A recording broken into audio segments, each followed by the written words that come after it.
All right, welcome to the Crown by Nichele podcast. We are on episode 8, y'all. It's hard to believe I'm already at 8 episodes in because I learned how to do this last week. I got to put up the logo. So, Crown by Nichele podcast. So, we are here today. I kept wondering what I was going to name this episode and kept going back and forth and realized this is kind of going in the same vein that I did with Jaron Perry on, I want to say, episode 6. Where he was a student of mine and we saw early what he could do. Now, I'll admit, and I'm not going to sit here and lie, and he's probably going to laugh. We didn't know what Toney was going to do when we had Toney, but we did know Toney and his sister Shanera had a brilliant mind, and there was no limit to what he was going to do. So this is still the title, Cultivating Greatness. And matter of fact, I think not next episode, but the following episode, we're definitely going to have another group of guests who were former students of mine and talking about their journey also. But Toney, when I think about his introduction, I met Toney 6th grade at Blackwood Middle School. I can't remember it was 6th. No, it was 7. Who did you have for? Because you had me 8th grade. You didn't have 4th grade. I'm mad I don't remember. I know I had you for 2 years straight, so I think it was 7th and 8th grade because I ended up going to long leave. Oh yeah, because I requested you in my class. Yes, ma'am. So what was crazy is, okay, so Toney comes into, this is 6th grade. Toney comes into my classroom, and at the time I was having a poetry club called Poetry Nation and after school detention at the same time. So I was stacking my bread, as some teachers may know.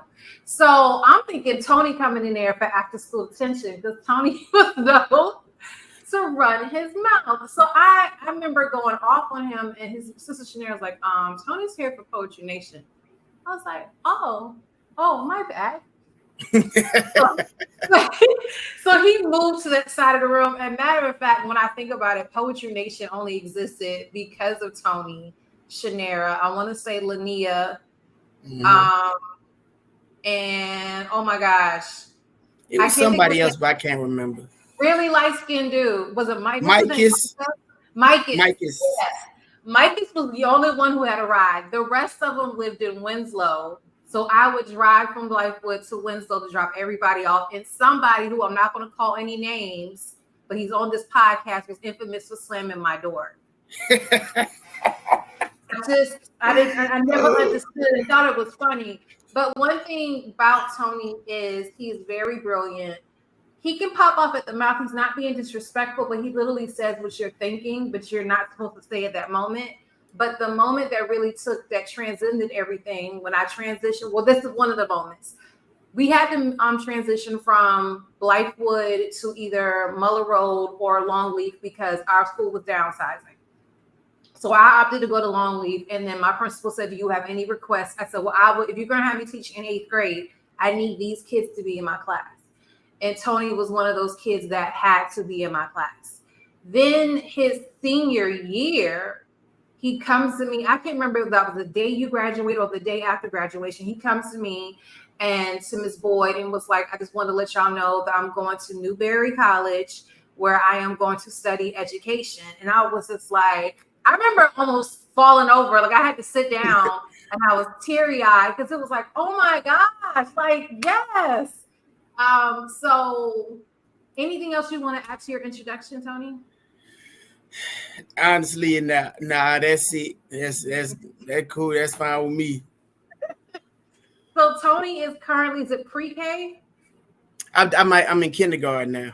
He's in kindergarten, so he was a pre-K, but he was in a Call Me Mr. program. So we're just going to go through Toney's journey. What was he like as a student? What made him want to go into education? Even talking about the Call Me Mr. program, which is something I'm surprised a lot of people don't know about. I was just talking to a mentee of mine, her mom, and she was saying how her son wants to be a history teacher. I said, does he know about the Call Me Mr. program? No, we do not. I need you to get on that. So we'll talk about what that is and how vital that is to the state of South Carolina. So Toney, how would you describe yourself as a student coming up? As a student, I'd say when it came to the work, I do it, and I know for a fact that I do it well. I didn't struggle in too many places when it came to the work. So academically, that was never really an issue. It was everything else. Like I was, like you said, I was gonna say what I felt like I needed to say. It might not have been at the appropriate times, but I never felt myself to be as being disrespectful to anybody. But I for sure was gonna, speak my mind and have my input on whatever was going on, whether it involved me or not. I'm so glad you said that. That was like, nobody's talking to you. So, and I'll never forget Miss Henderson, who was downstairs at Longleaf, and she admitted she didn't teach Toney. When Toney got kicked out of a certain teacher's class downstairs, that's how she learned who Toney was. So even to the point, if you bring up Toney Richbow's name, it's like, oh my gosh, he is infamous. You don't forget who he is. So I guess my next question is, when you were deciding on colleges and when you were deciding on a career, what made you say education? On my 11th grade year, I got put into the teacher cadet program over at Ridgeview. I had no idea it existed. And to this day, I still have no idea who recommended me, because I think at that time it was on the recommendation basis. I do not know who recommended me to be in it. Not once did I ever say from being a child to my 11th grade year, and I'm like, I think I want to teach. It never crossed my mind. But I went into the class, and I was always excited to go there, because just learning all of the different things that they was just teaching me then. And then we went over right to Rice Creek, where I work at now. I did a little small internship, but this time I was in the gym, because we was in I want to say I was the only male in that class. And a lot of other years they wanted classroom. There wasn't really any fit. So they asked if I wanted to go to the gym. I'm like, it's cool. I'm not, I am not gonna trip. But when I got in there and I got around the kids and I seen how excited they were just to learn, excited to have somebody new there, excited to play, and this why X, Y, and Z, I loved it. So in my senior year, I was just like, I still wasn't sure, because up until that point, I wanted to be a lawyer, but I didn't do anything to push me towards that direction. So I honestly, going into education, I was thinking like I felt like it was cool. It was cool to do. So it was one of them things I was going to try out. And if I didn't, enjoy it that much, I'd switch to doing something else. But as soon as I stepped inside those classrooms, in terms of learning the education things, I was enthralled by all of the information, what all went into it, and every single thing I learned, I would just go back to teachers that I had. And I'm like, dang, they did that, they did that, and I would just always think about my favorite ones, and it was just like, yeah, this is something for me, and I've always wanted to be a role model, be somebody that somebody can look up to, be somebody like, what, I like what he's doing. I want to be like that. I wanted to do that in any capacity, and I just felt like getting in schools and doing education was most definitely the quickest way and the best way that I could do that. So for those of you who don't know, I know Ridgeview still has theirs. Is it just Ridgeview and Westwood that you know of that has teacher cadet, or there's all schools in Richland too? Do you know? I'm not sure. Yeah. And if you have any questions, definitely if you comment when this was not being recorded in real time. This will be posted next Tuesday at 7:00. But if you have any questions, if you DM me, I can give you the information. But Teacher Cadet is actually a great program, and he's exactly right. Like, I want to say I had a few students who were in it last year. I don't remember seeing any males. It's definitely a female-dominated program, and I'll admit I've seen kids on the reverse end of Toney where they knew they wanted to go into education, so they did Teacher Cadet to kind of get their feet wet. But I've also seen people that did Teacher Cadet and they're not even in education. So it's definitely a good experience where literally they're pretty much taking borderline college education courses in high school. Yeah, when I graduated from Ridgeview, when I got the new bear, I want to say I had just 3 college credits going in there. So yeah, you're about right. It is college level courses. Okay. So, and then you have, it's like you take the coursework, but you also have to do observations and you eventually have to do a lesson, right? Mm-hmm. Like Yes, what teacher. ma'am. Okay. So do you have that? Now, when I say teach a lesson, at one point, did you have to be over the class for like a period of time longer than like one lesson? I did. When I was in the gym, they Coach Z, he allowed me to create like a game for the kids. That was part of what I had to do, and I made like a little obstacle course. It was real simple and cool. Okay. So again, there's a lot of observations going in hand. I'm pretty sure they come back to the classroom, reflect on what they learned, coming up with lessons, working with the teachers. So, and I'll admit, being at Ridgeview, I was able to witness firsthand my students who they traveled to Rice Creek, that school is right next door. You just have to simply walk there and work with those kids. So with you deciding, so what was the deciding factor? You said you still weren't sure about education. So what was the deciding factor that made you say, you know what, I'm going to take up being an education major at Newberry? I want to say it was the thought of wanting to be that positive role model for somebody. Growing up myself, I didn't have too many great ones to look at. I had plenty of examples of what not to do. So I'm glad I took that with what it was. So I just that wanting to be there, be that for somebody, whether they need a hug, kick in the pants, or just my presence itself, whatever it took. I just wanted to be a positive role model for whoever it is, and that's really what pushed me towards doing education. So what introduced you to the Call Me Mister program? I want to say once I was accepted at Newberry, I met with the guy who was over it at the time, Paul Smith, and he told me about it, introduced it to me. If I'm not mistaken, I don't want to be wrong, but if I am, but I remember meeting with him. It was me and my mom. We met with him. We sat down. We had a conversation about it. Asked questions, and just that in and of itself was enough for me, because at Ridgeview I was in smooth movement with Miss Patterson and Miss Bonaparte, and just that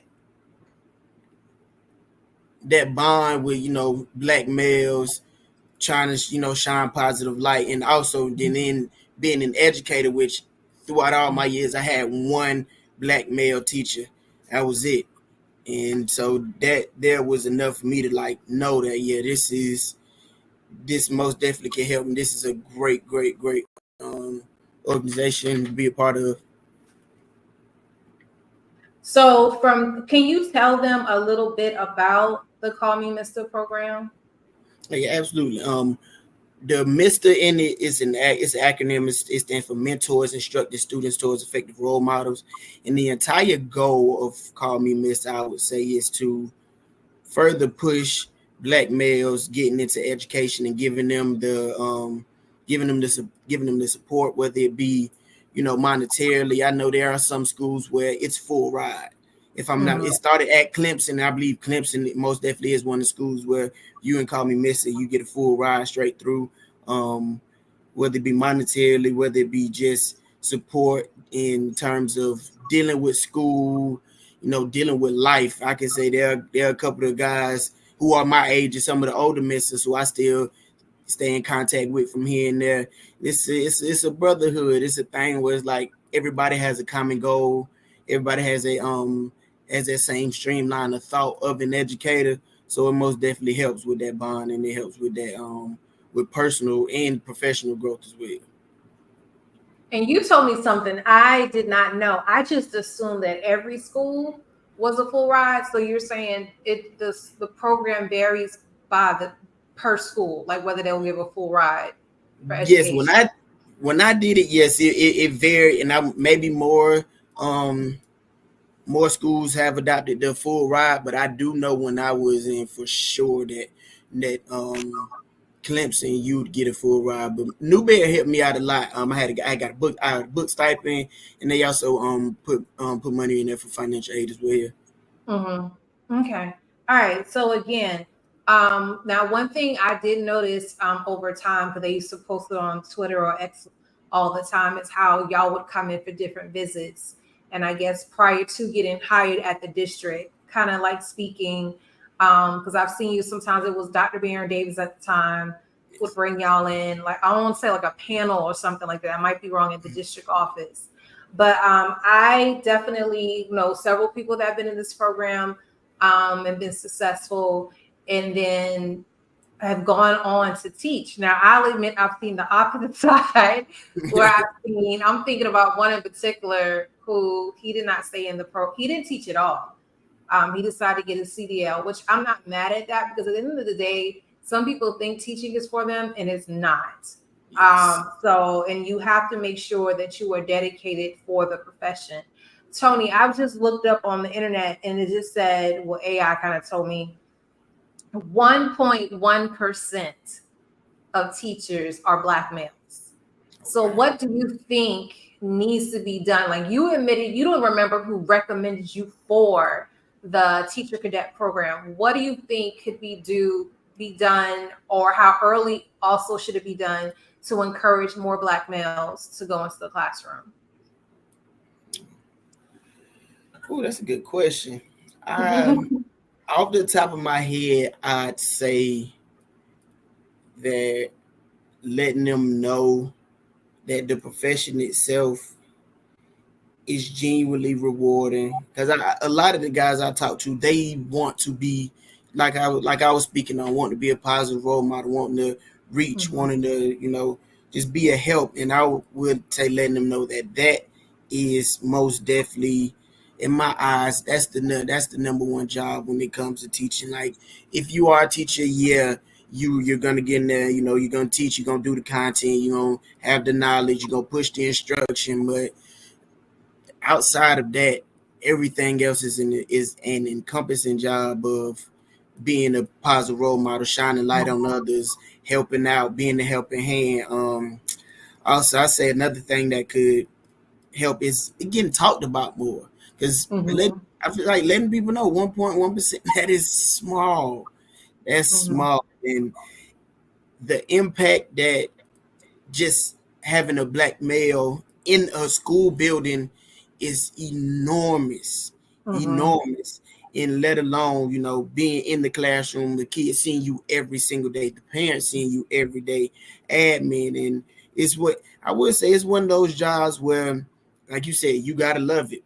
You have to love it. You have to love it, because it's easy to just, I'm done with this, but it's most definitely rewarding, in spirit. Of course, I'm always say teachers don't never get paid enough, and it's never, it's one of those jobs that you're expected to do it, so it's not always gonna be a thank you, or a lot of recognition up until you don't even think about it then.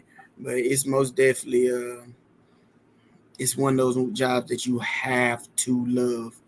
And in terms of when it should be spoken about, I say as early as possible. I know a lot of elementary and middle school Black boys, they're not thinking about being teachers. I can't think of one who would tell me, yeah, I want to be a teacher. It's a lot of other professions that they think about first before, because we've all been in school for years and years, so we know who we see and what we see. So it's kind of like one of those things where I feel like a lot of people don't think that we can do it, or that's what we do or should do, but I most definitely think we should. And while you were saying that, I was immediately thinking that obviously the person who recommended you for the teacher cadet program saw something in you that they're like, well, let's see, which is definitely tying in the title, Cultivating Greatness, because obviously when we are cultivating greatness, we understand that every single person has greatness inside of them, and it's up to us as adults to see exactly where that greatness needs to go, or how it needs to be cultivated, how it needs to be matured, because he always was very, like, I could see him still being a lawyer if he wanted to. He definitely had the debate skills, could argue you up and down, and not in a disrespectful way, but he was thinking at the same time as you were talking, and he had an argument right back. Or if he, and sometimes he was speaking up for other students, like he noticed that things were not fair, and he would speak up. Well, why is it when so and so did that, Miss Jenkins, you didn't do this? And you're just like, hush, Tony. But I mean, reality, he was right. So it's just one of those things where I wonder why, and I like how you said, sadly, some of our teachers and some of our professionals do not see Black boys as being teachers. And part of it is because we don't see Black men enough as teachers. I'm trying to think myself how many Black teachers I had, and I'm not even on college, but from elementary school, I think I had 2. And I say possibly 2 because I'm thinking about my art teacher was a Black male at middle school. And then I remember having a sociology teacher who, yeah, I think that was it. That was it. It was mostly Black females, but mostly Black females. I'll admit I had over the years. And I just don't understand. So just letting them know this is an option they can have. And then giving them that real world experience to see, okay, this is something. Like, ironically, Joshua mentioned wanting to be a teacher, but he admitted to me later on that was only because his dad was a teacher. And he was like, I was trying to be like my dad, but I didn't really want to do that. I was just like, oh, well, okay, at least you were honest. Right. So, but at the same time, I feel like we do push our kids towards STEM, which teachers can teach STEM. It's just a matter of where and when and how. So it's just a matter of making sure our boys are exposed to that. So what you said, definitely being a role model. And the main one thing I thought about, and this is a counter off question, like I told you I would do. Why do you think is a bad thing? What I have noticed with male teachers, especially Black male teachers, they're not in the classroom long because eventually they get coached up or pushed up to administration. Do you think that's a bad thing, or should a male teacher coming into the educational field, is that something they should feel pushed or inclined to do? Or like, how do you feel about that? I do say my end. Oh, no, you are. I would say my end goal. I do want to be principal, but I genuinely do love the classroom itself. But I believe that you are right. They get coached up to or pushed up to be an admin because I guess it's that that idea of disciplinarian. You know, you see a lot of Black boys, so it's like, oh, go to him, and it's like, yeah, that's great because you know they have somebody who looks like them, who they believe most definitely can relate to them, but for it to be something that has to be pushed, I don't think that's right because some people genuinely just enjoy teaching, and that's what they want to do. Because I talk to my principal often, admin is a lot. That is a tough job. That is a tough job, and some people really won't be cut out for that, or even want to do that.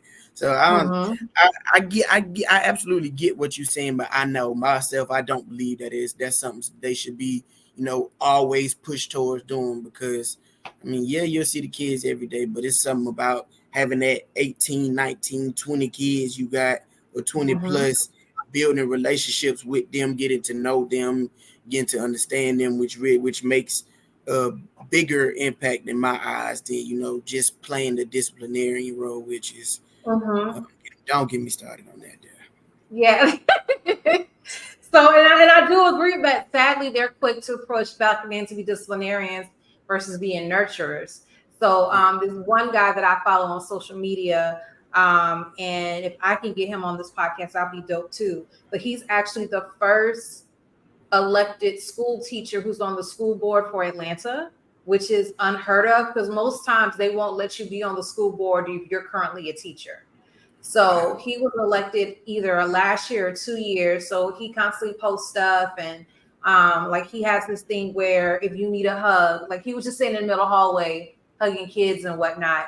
So, and then there's also this other principal that I follow where you see him, like I see you in him, like the way, like when they come into school, he's playing music and he's hugging kids, like, how you doing? How was your day? How was your week? Like I see that in you. So I love to see I definitely love to see black male principals. Well, one thing I don't like that they do sometimes that we just touched on is how they'll let a male be in the class maybe 2 or 3 years, and then it's like, oh, you need to be an administrator. Nah, let him chill, let him marinate if he needs to for a minute, and let him make that decision on his own.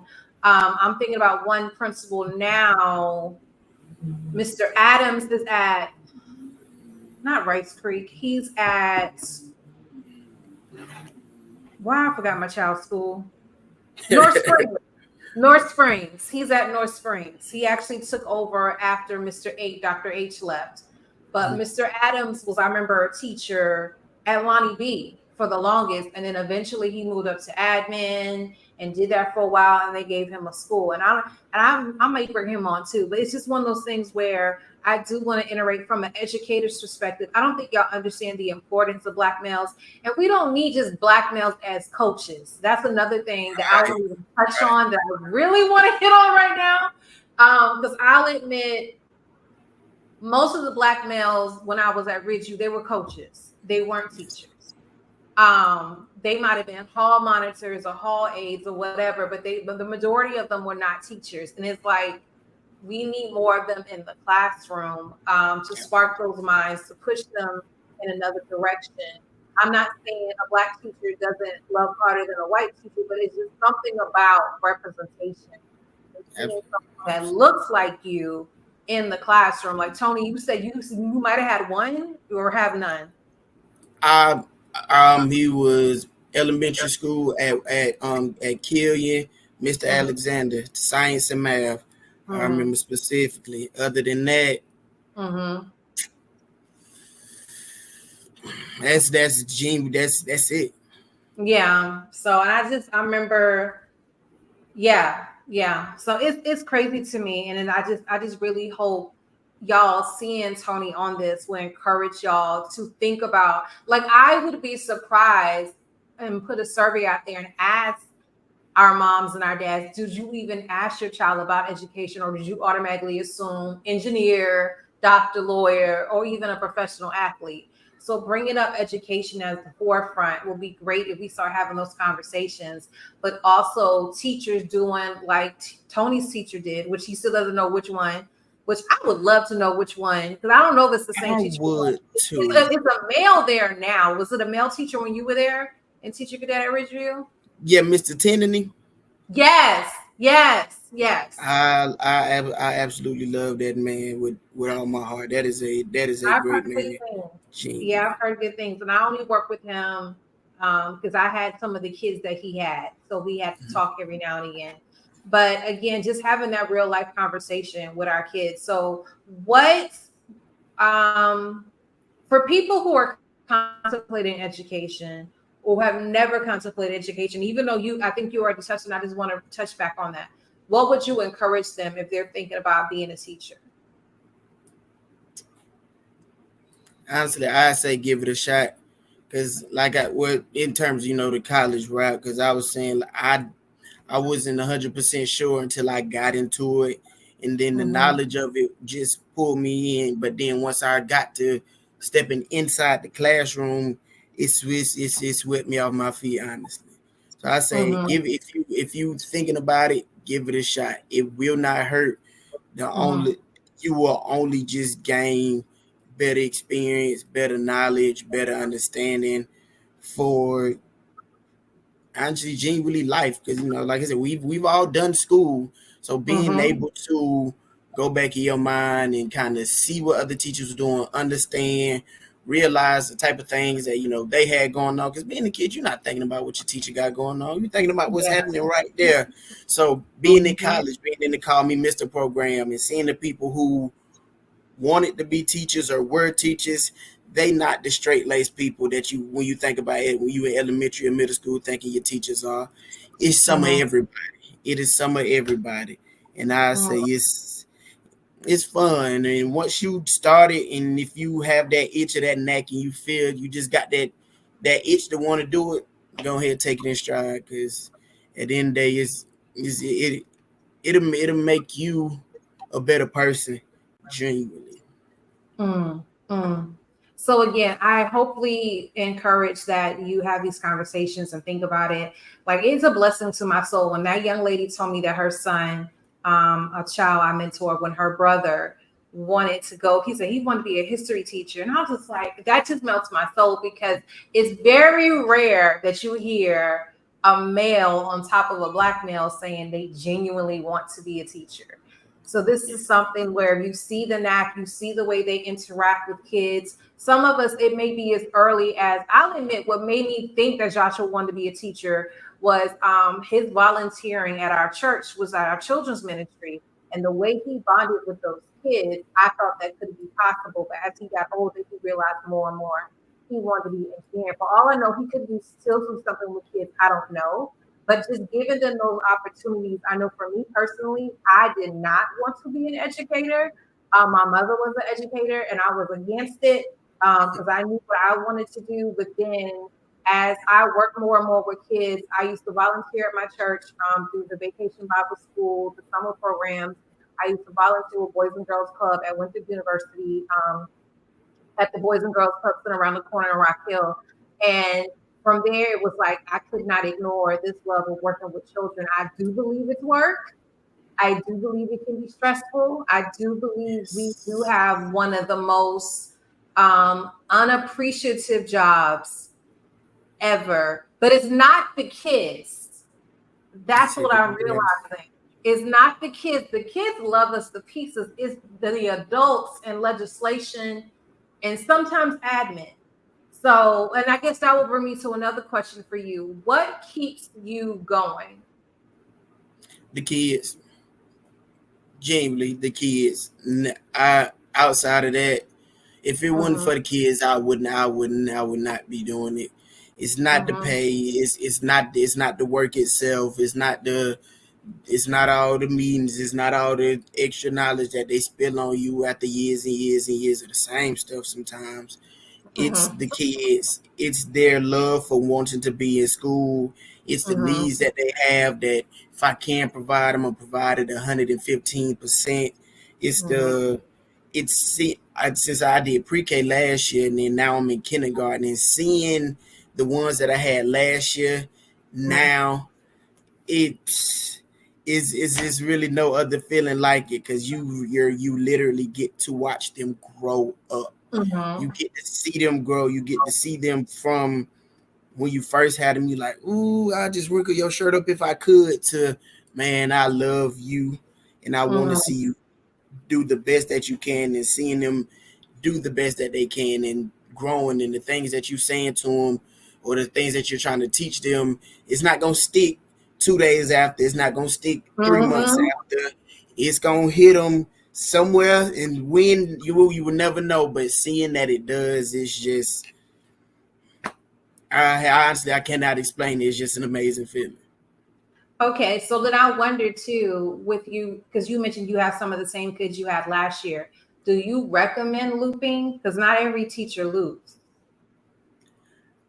I would say, because sometimes when you have those, difficult students that you might really be able to, have a great relationship with, or you just understand that child, it helps them so much. It helps them get easier acclimated. It helps with their comfort level, and it helps better facilitate, knowledge, helps better facilitate, problem solving skills, things of that nature, because they're comfortable with you and they don't have to readjust to somebody else's personality. And sometimes some teachers just really aren't that, what's the word I'm looking for? They don't have a high level of nurturing skills or even patience for some things, and that could really stagnate some kids. So I'm a fan of it. I'm a fan of it. I am. I got some parents asking me now, you going to first grade next year? I'm like, I don't know. I don't know. I wouldn't be surprised, Tony. If I do, I would love to have some of the kids that I have, the next year. And that was my beauty. Like the first and only time I actually looped was when they moved me from Longleaf, not from Longleaf, from Blythewood to Longleaf. And I didn't really loop. I had one class. They wanted me to get me one class of 8th graders. So I asked for, it was like 5 of y'all, I want to say, who I asked to be in my class. And then from there, when I started teaching Avid, that's when I really started looping, because a lot of those kids, well, not most of them, some of them I would have them 6th grade, but then when they would be in the Avid program, they will be in my 7th grade and my 8th grade class if they chose to stay in the program and did what they were supposed to do. And seeing that growth, like, I strongly encourage looping, but you have to have the perfect teacher to loop with them. You can't have someone that doesn't do them any good. Like, one thing I have heard, I cannot prove this, but I've seen this where I've heard where people have looped in a negative way, where they have looped a certain group of kids with a particular teacher that never was good for them in the first place, but because they were afraid to put these kids off on other teachers, they kept them with the same teacher. I have heard those stories. I kind of witnessed it, but I can't tell you that was that admin's strategy behind that. But I definitely believe in traveling with those kids, especially those ones where you see the growth from the time they enter that teacher's classroom. That's phenomenal. So you want to keep that going. Now, reality is we can't stay with them forever, but I wish we could. being able to group with them to at least 1st grade will be awesome. So I was like, what grade are you certified up to? First, I'm in school now to get my certification and my master's. So once I'm done, I'll be done with time. Once the summer come back around, I'll be certified for pre-K, kindergarten, and 1st grade. Oh, awesome sauce. So I'm gonna be honest with you. I don't know what else to say, but continue to be awesome, continue to be great. If y'all definitely have any questions for me or for Toney, I can definitely, if you inbox me, if you DM me, I can send you information for him.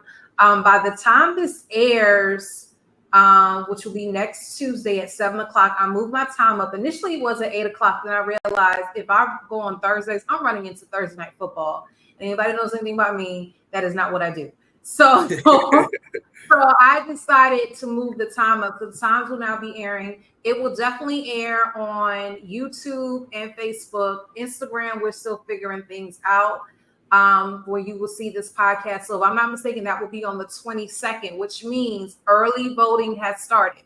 Early voting starts on the 21st in Richland County in Columbia, South Carolina. You can vote, I want to say, from 8:30 to 6. If you have not already, go on scvotes.gov, research, make sure your voting information is correct. You should have already registered by now, because by the time this is aired, we've already passed the deadline, because the 14th, is the last day to register. So make sure your ballot is good, make sure your registration is good, and then click sample ballot.